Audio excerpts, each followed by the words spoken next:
Hey guys, it's Monika. I thought I would do a update of my ketogenic diet program.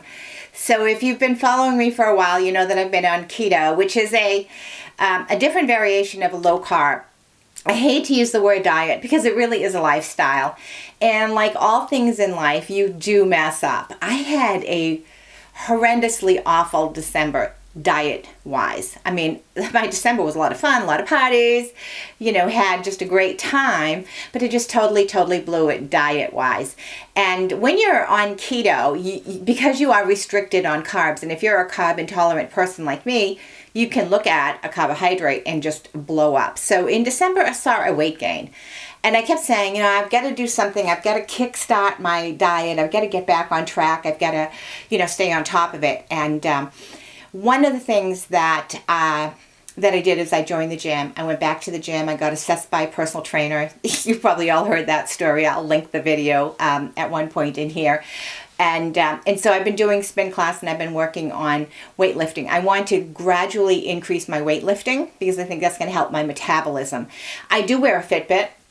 I've worn a Fitbit for a number of years now. And the Fitbit doesn't necessarily motivate me or keep me on track, but it helps me monitor my progress. It gives me a silent alarm when I've been sitting too long, etc.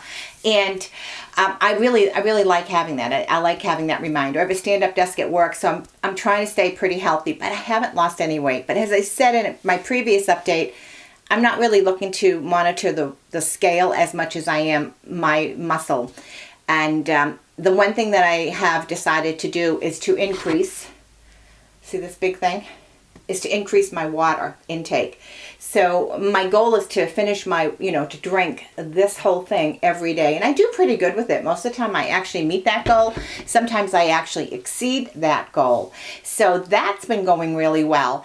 A lot of folks know that I have a bulletproof coffee every morning. I'm going to insert a clip right now to show you how I make my bulletproof coffee because I've had so many people ask me, what is it and how do you do it? So take a look at this and then I'll tell you why I love it.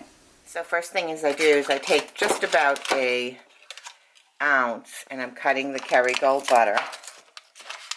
Oops, I love my Kerrygold butter. And then I do the same thing with MCT oil. This is a new brand. I've never used this one before. I got it as a Christmas gift and I put an ounce in there. And I'm not necessarily measuring because I've done it so often.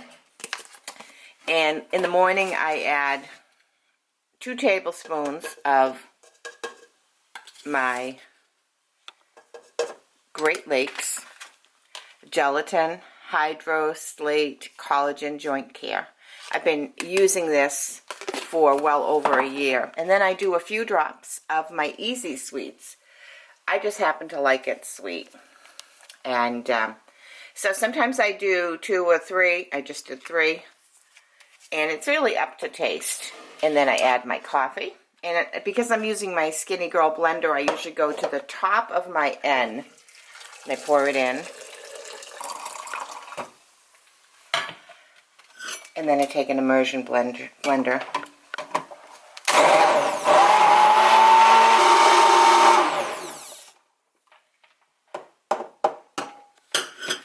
And look at that. Yummy. And that's my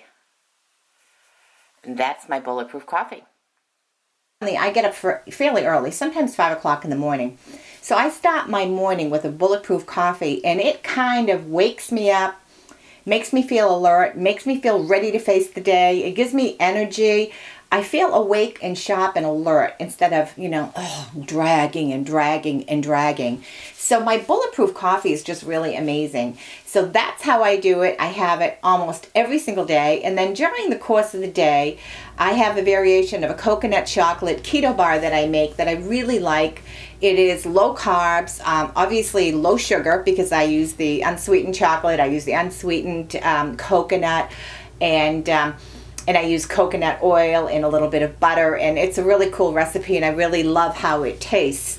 So that's kind of a snack. And another snack, and more often than not I kind of make these myself, but you know, in a crunch when you're on the road and whatever. Palm crisps, they're awesome. They are pure cheese. They're less than a gram of carbohydrates, and I think I can have like 18 of them. They're little, you know, so, you know, you can have a lot, but they are little, and they're very low carb. So anything that I can do to consume something low carb is what I really want to do, and it keeps me on track. And there's so much research out there right now. It's amazing the amount of research that's happening with keto diets. So if you're on the fence and you're wondering about maybe a lifestyle change and something you can actually live with, you might want to look into it. And I know it's not going to be for everyone. It just happens to really work well for me because I am a carb intolerant person. I see a carb, I gain weight. I swear to God. So other than that, keto's been going really well. Feel good about yourself. If you're physically active, if you're, you know, feeling strong and motivated, and you're taking care of your body, you're taking care of your skin, everything kind of works together. And I always say it starts from the inside, works its way to the outside. So you got to take care of you. Work strong, work for your heart, you know, work to keep all your internal organs sharp and as healthy as possible. And it'll transcend to having, you know, a whole overall wonderful attitude and, you know, being happy. So, bye-bye, guys.